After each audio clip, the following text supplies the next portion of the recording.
المتجر سجل ثنائية الماضي، لمسة إلى كارفاخال خطيرة وكرة عرضية لكريم يا ولد.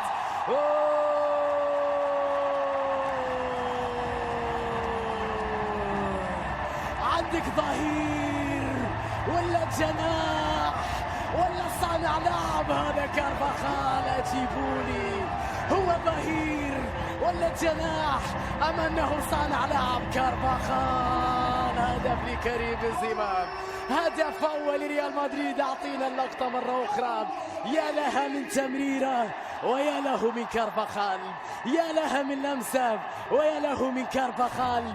شوفها مرة أخرى، يبدأ الهجمة، تحرك من جانب كريم اللي استقبل التمريرة، انتظر كارفاخال، هذه النظرة، هذه اللمسة، هذه تمريرة نجم، وهذه نهاية كريم في شباك ألافيس. هدف أول لريال مدريد، يتنفس معه السعداء الميرينجي ويسجل بيسكو، يلعبها رونالدو ليسكو. يا ولد يا ولد يا ولد يا ولد يا كبير يا كبير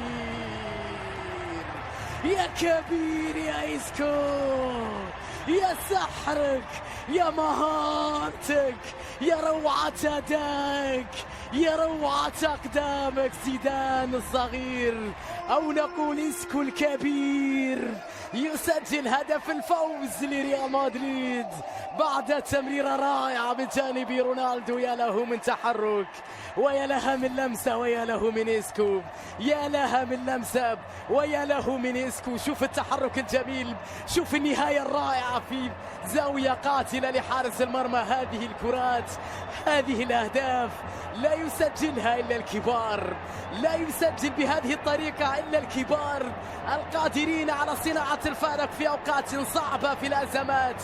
إسكو بلمسة ساحرة، كل سحر كله إسكو بهدف جميل، شيء من إسكو يكفي. هدف رائع لريال مدريد، هدف ثاني لريال مدريد، هدف الفوز لريال مدريد بعد مباراة كبيرة يترجمها إسكو بهدف ثاني، يؤكد أنه لا مشوار في الليغا. محاولة خطيرة لريال مدريد، جاريث بيل يلعبها وبالراس، والثالث للميرينجي.